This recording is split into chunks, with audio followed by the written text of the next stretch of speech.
राजलक्ष्मी नऊवारी साडी शिलाई केलेली आहे। मापे पाहूया। कमरेपासून पायापर्यंतची उंची आहे 26 इंच, शीटघेर आहे 27 इंच, पायाचा बॉटम आहे 6 इंच। दाखवल्याप्रमाणे असे अस्तर ठेवलेले आहे। बंद साईड स्वतःच्या साईडने घेतलेली आहे। बंद बाजूच्या 2 घड्या येतील असं अस्तर घेतलेलं आहे। कमरेपासून पायापर्यंतची उंची घेऊन अस्तर कट केलेला आहे। 26 इंच उंची घेतलेली आहे। कमरेच्या साईडने बैठक भाग घेतलेला आहे। शीटघेरचा तिसरा भाग 9 + 1 10 इंचावरती बैठक भागाची खूण केलेली आहे। याच खुणेवरती शीटघेरचे माप घेणार आहोत। शीटघेरचा तिसरा भाग 9 इंच आणि पुढे बैठक भागाचा आकार देण्यासाठी 2 इंच पुढे वाढवून घेतलेला आहे। शीटघेरच्या खुणेपासून सरळ कमरेकडे रेषा आखून बैठक भागाचा आकार आखून घेतलेला आहे। पायाचा बॉटम घेतलेला आहे 6 इंच व अशी खूण केलेली आहे। ही खूण शीटघेरच्या खुणेपर्यंत अशी जोडून घेऊया। हे आपले अस्तरवरती मापे टाकून झालेली आहेत। इथे बैठक भागाची खूण आपण 9 + 1 इंच घेतलेली आहे आणि शीटघेर घेतलेला आहे 9 + 2 इंच। पायाचा बॉटम घेतलेला आहे 6 इंच। दाखवल्याप्रमाणे असे आपण अस्तर कट करून घेऊया। आज आपण 6 वर्षाच्या मुलीसाठी राजलक्ष्मी साडी शिलाई करणार आहोत। कटिंग शिलाईचा आणि मापाचा सविस्तर व्हिडिओ एकाच व्हिडिओमध्ये बनवलेला आहे। व्हिडिओ आवडला तर लाईक करा, मैत्रिणींसोबत नातेवाईकांसोबत शेअर करा। हे 2 पायासाठी 2 आपले पॅटर्न तयार झालेले आहेत। हे अस्तरचे पॅटर्न आहेत, ते आपण बाजूला ठेवून साडी घेतलेली आहे। सर्वात प्रथम आपण साडीचा पदर मोजून घेऊया। आता इथे आपण उंचीच्या डबल 26 + 26 घेऊन इथे 26 वरती खूण केलेली आहे। पुन्हा 26 इंच घेतलेला आहे व खूण केलेली आहे। आता पुढे 12 इंच घेऊन पदर आपण कट करणार आहोत। उंचीच्या डबल + 12 इंच घेऊन सरळ पदर कट केलेला आहे। लहान मुलीसाठी साडीचा पदर जास्त जड होऊ नये त्यामुळे आपण उंचीमध्ये सुद्धा साडीचा पदर कट करणार आहोत। त्यासाठी पायाकडील साईडच्या काठाकडून जेवढी आपली उंची आहे तेवढ्या उंचीवरती म्हणजे 26 इंचावरती इथे खूण केलेली आहे आणि वरच्या साईडने आपण इथे शिलाई करणार आहोत। तर अर्धा इंच 26 + अर्धा 26.5 वरती आपण पदरची उंची कट केलेली आहे। इथे पाहू शकता। आता वरच्या साईडने उंचीच्या डबल + 12 इंच घेतलेला आहे। त्या 12 इंचावरती खूण केलेली आहे आणि 12 इंच फक्त कमरेच्या साईडने आपण कट करणार आहोत। पायाच्या साईडने 12 इंच पदर तसाच ठेवलेला आहे। फक्त कमरेच्या साईडने 12 इंच साडी अशी तिरप्या लाईनमध्ये कट केलेली आहे आणि हा आपण पदर वरच्या साईडने शिलाई करून घेणार आहोत आणि जो आपला तिरपा भाग कट केलेला आहे तिथे प्लेट बनवणार आहोत। तर पदर शिलाई करून घेऊया। तर वरच्या साईडने आपली साडी शिलाई करून झालेली आहे। आता आपण तिरप्या लाईनमध्ये प्लेट बनवणार आहोत। तर पायाच्या साईडने आपण इथे 12 इंच वाढवून घेतलेला आहे। पायाचा काठ त्या साईडकडून वरती कमरेकडे मोडतील अशा छोट्या छोट्या प्लेट शिलाई केलेल्या आहेत आणि असा पदर शिलाई केलेला आहे। पाहू शकता। पदराच्या तिरप्या भागावरती अशा प्लेट शिलाई केलेल्या आहेत। तसंच पदर जास्त इकडे तिकडे खराब होऊ नये त्यामुळे तर पदराच्या प्लेट बनवून पिन लावलेली आहे। अस्तरचे पॅटर्न नेसत्या पदराच्या साईडने ठेवलेले आहेत। पायाकडील साईडच्या काठावरती अस्तरचा पायाचा बॉटम येईल असे आपण अस्तर ठेवलेले आहे। जसे अस्तर आहेत तसेच आपण आखून कट करणार आहोत। फक्त कमरेच्या साईडने इथे साडीचा कपडा 6 इंच वाढवून घेतलेला आहे। फक्त कमरेच्या साईडने आपण 6 इंच साडीचा कपडा वाढवून कट करून घेतलेला आहे। बाकी अस्तर जसं आहे तसंच कट केलेलं आहे। आता आपण अस्तरचे पॅटर्न शिलाई करणार आहोत।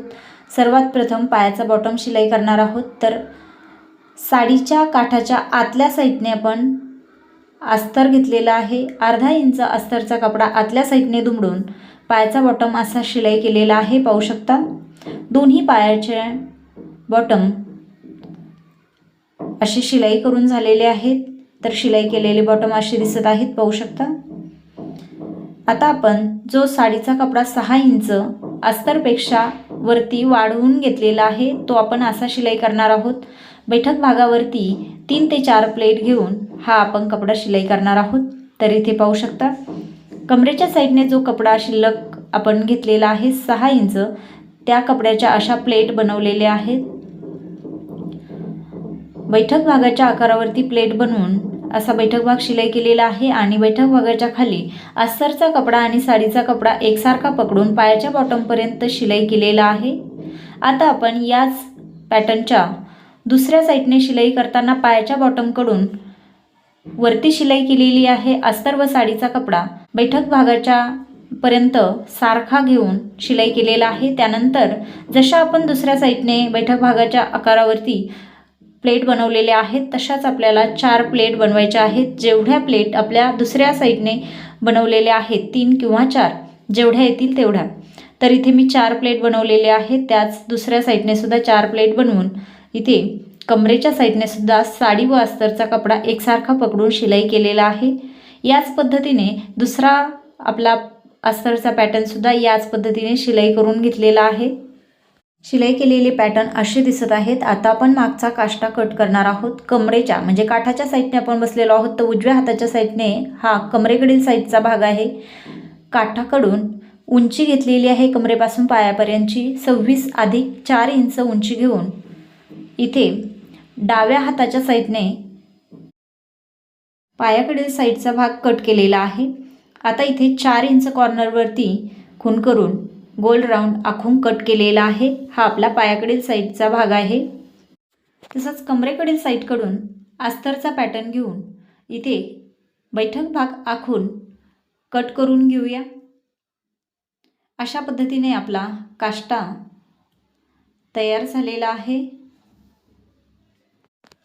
आता आपण समोरच्या प्लेट बनवणार आहोत। त्यासाठी आपण इथे काठाच्या साईडकडून उंची घेतलेली आहे 26 इंच। 26 इंचावरती एक प्लेटची रुंदी येईल एवढी सरळ रेषा आखून घेऊया। म्हणजेच 8 इंचावरती इथे सरळ रेषा आखून घेतलेली आहे।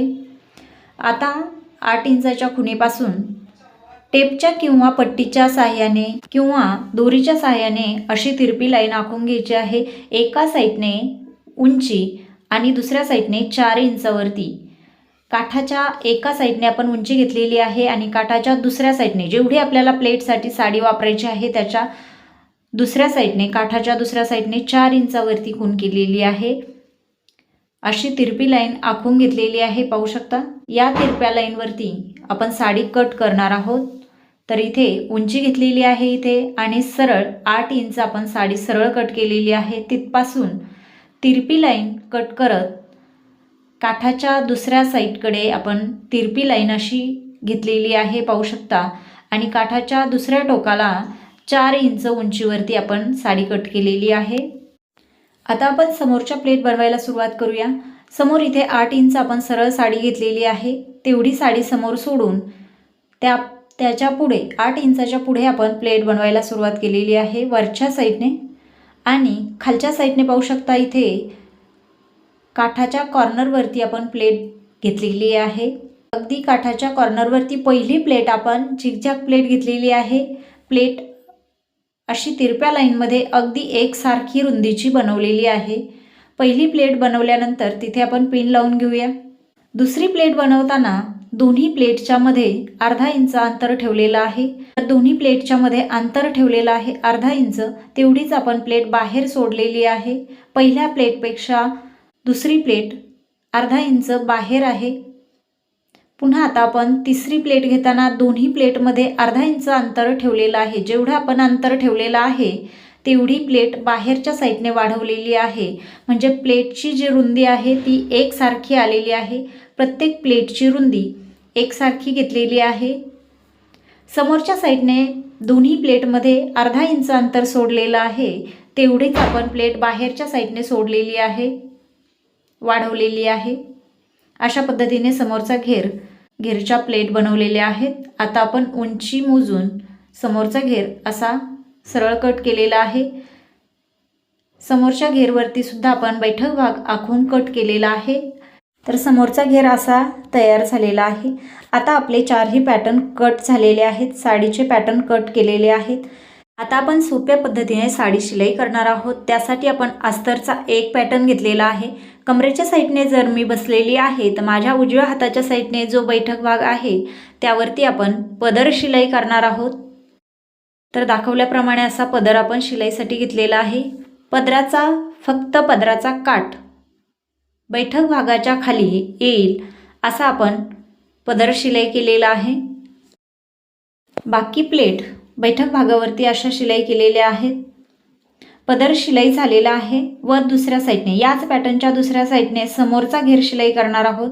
समोरचा घेर असा ठेवलेला आहे, बैठक भागावरती बैठक भाग शिलाई करता येईल असा उलटा ठेवून सरळ बैठक भाग शिलाई केल्यानंतर बैठक भागाच्या खाली पायाच्या बॉटमपर्यंत आपण हा समोरचा घेर शिलाई केलेला आहे। तर इथे पाहू शकता पायाच्या बॉटमच्या काठापर्यंत आपण हा समोरचा घेर शिलाई केलेला आहे। तर समोरच्या प्लेट अशा शिलाई झालेल्या आहेत। आता आपण अस्तरचा दुसरा पॅटर्न घेऊया। या पॅटर्नवरती एका भागावरती पदर शिलाई केलेला आहे, दुसऱ्या बैठक भागावरती आपण समोरचा घेर शिलाई केलेला आहे। आता आपण दुसरा पॅटर्न घेतलेला आहे आणि दुसऱ्या पॅटर्नचा बैठक भाग आपण इथे शिलाई करणार आहोत। फक्त दोन्ही पॅटर्नचे बैठक भाग शिलाई केलेले आहेत। दोन्ही पॅटर्न असे ठेवून बैठक भाग इथे जोडले जातील। दोन्ही पॅटर्नचे बैठक भाग जोडल्यानंतर आपला साडीचे पॅटर्न असे दिसतील। मध्यावरती समोरच्या प्लेट येतील, इथे पाहू शकता। आता दुसरा पॅटर्नवरती आपण इथे काष्टा शिलाई करणार आहोत। काष्ट्याचा वरती बैठक भाग आखून कट केलेला आहे, तो जसा आहे तसा शिलाई करत खाली काष्ट्याचा जेवढा कपडा शिल्लक आहे तेवढ्या अशा प्लेट बनवत काष्टा शिलाई करणार आहोत। तर पाहू शकता बैठक भाग जसा आहे तसा शिलाई केलेला आहे आणि तिथून खाली प्लेट बनवत आपण काष्ट्याचा कपडा अशा प्लेट बनवत शिलाई करणार आहोत। तर काष्ट्याचा कपडा उलटा असल्यामुळे आपल्या प्लेटची तोंड खालच्या साईडने म्हणजे पायाकडे मोडत आहेत। उलटी साईड असल्यामुळे अशा पायाकडे मोडतील अशा प्लेट बनवत हा काष्टा शिलाई केलेला आहे। आता हा आपला काष्टा असा शिलाई झालेला आहे। प्लेट पाहू शकता समोरच्या साईडने वरती कमरेकडे मोडतील अशा आलेल्या आहेत। आता आपण काष्टा शिलाई केलेला बैठक भाग उचलून पदर शिलाई केलेल्या बैठक भागावरती ठेवून फक्त बैठक भाग शिलाई करणार आहोत। इथे आपले दुसऱ्या साईडचे बैठक भाग सुद्धा शिलाई झालेले आहेत, जोडलेले गेलेले आहेत। आता आपण पायाकडील साईडचा बॉटम असा पकडलेला आहे। दोन्ही बाजू पायाकडील साईडच्या बॉटमच्या दोन्ही बाजू दोन्ही हातात पकडून अशा जोडत मध्यापर्यंत घेतलेले आहेत, पाहू शकता। व मध्यापासून दुसऱ्या पायाच्या बॉटमपर्यंत अशा दोन्ही बाजू जोडत शिलाई करणार आहोत। एका पायाच्या बॉटमपासून दुसऱ्या पायाच्या बॉटमपर्यंत आपण अशी शिलाई करत घेतलेले आहे। दोन्ही बाजू अशा पकडत शिलाई केलेली आहे। तर शिलाई केल्यानंतर अस्तरची जी सलवार आपली आतल्या साईडने नऊवारीच्या आतल्या साईडने तयार झालेली आहे, पाहू शकता। इथे वरच्या साईडने अस्तर आलेला आहे आणि आता पूर्ण साडी आपण बाहेर काढल्यानंतर साडी अशी दिसत आहे। समोरच्या साईडने प्लेट आलेल्या आहेत, मागच्या साईडने काष्टा आलेला आहे। आता आपण समोरच्या प्लेट कमरेला शिलाई करून घेऊया। तसंच मागचा काष्टा कमरेला शिलाई करून घेऊया। तर समोरच्या प्लेट शिलाई करताना इथे मध्यापासून उजव्या पायावरती पहिली प्लेट येईल अशी आपण प्लेट घेतलेली आहे। समोरच्या घेरची प्लेट मध्यावरती जी शिलाई आहे ती आपली आतमध्ये जाईल अशी उजव्या पायावरती पहिली प्लेट येईल अशी घेतलेली आहे। मध्यापासून पुढे एक प्लेट घेऊन समोरचा घेर शिलाई करायला सुरुवात केलेली आहे। तसंच अर्धा इंच प्रत्येक प्लेटमध्ये अर्धा इंचचं अंतर ठेवत डाव्या पायावरती आपल्या प्लेट शिलाई करत आपण अशा घेतलेल्या आहेत। असा हा समोरचा घेर शिलाई झालेला आहे। आता आपण मागचा काष्टा शिलाई करणार आहोत। काष्ट्याची रुंदी आपण आवडीनुसार घेऊ शकता। बाकी प्लेट पहिल्या काठाच्या प्लेटपेक्षा कमी रुंदीच्या घेऊन काष्टा असा कमरेला शिलाई केलेला आहे. अर्धा इंच काष्ट्याचा काठ उचलून कट केलेला आहे. आता आपण कमरेचा कमरबेल्ट बनवणार आहोत. त्यासाठी आपण असा काठ घेतलेला आहे. उजव्या पायाचा मध्य घेऊन खूण केलेली आहे. काठावरती साडी ठेवून काठ आतल्या साईडने शिलाई केलेला आहे. पाहू शकता काठ आपण साडीच्या आतल्या साईडने शिलाई केलेला आहे. पूर्ण राऊंडमध्ये साडीच्या आतून काठ शिलाई केलेला आहे. आता आपण हा शिलाई केलेला काठ कमरबेल्टचा काठ असा बाहेर घेतलेला आहे व समोरच्या साईडने डिझाईन येईल असा आपण काठ हा कमरबेल्ट असा बनवलेला आहे. समोरच्या साईडने आपला काठाची डिझाईन येईल असा आपण हा कमरबेल्ट तयार केलेला आहे. साडीचा व्हिडिओ तुम्हाला कसा वाटला, साडी शिलाईची पद्धत कशी वाटली नक्की कमेंटमध्ये कळवा. आणि व्हिडिओ आवडला तर लाईक करा. मैत्रिणींसोबत, नातेवाईकांसोबत, ज्यांना साडी शिलाईची आवड आहे त्यांच्यासोबत शेअर करा. तर साडी आपली अशी बनलेली आहे. पाहू शकता मागच्या साईडने सुंदर असा काष्टा आलेला आहे. समोरच्या प्लेट राजलक्ष्मी बनवण्यासाठी पहिली प्लेट पहा कशी उचललेली आहे आणि वरती दुमडलेली आहे. तसंच आपण दुसऱ्या प्लेटची पिन काढून दुसरी प्लेटसुद्धा वरती दुमडून घेतलेली आहे आणि जिथे आपण वरती दुमडल्यानंतर पिन लावलेली आहे कॉर्नरवरती तिथे आपण सुई धाग्याच्या सहाय्याने टाचून घेणार आहोत. पुन्हा आपण प्लेटची पिन काढलेली आहे. तीच पिन वरती दुमडून इथे काठावरती लावलेली आहे आणि पहिल्या प्लेटपेक्षा दुसरी प्लेट पुढे अर्धा इंच पुढे घेतलेली आहे. घेरमध्ये पाहू शकता पहिल्या प्लेटपेक्षा खालची प्लेट समोर अर्धा इंच वाढवून घेतलेली आहे. अशा पद्धतीने राजलक्ष्मी घेर बनवलेला आहे. चॅनलवरती जर तुम्ही नवीन असाल तर येणारा नवीन व्हिडिओ पाहण्यासाठी चॅनलला सबस्क्राईब करून समोरच्या बेलवरती प्रेस करून ऑलवरती प्रेस केल्यास येणाऱ्या नवीन व्हिडिओचे नोटिफिकेशन तुम्हाला तुमच्या मोबाईलवरती मिळेल. धन्यवाद.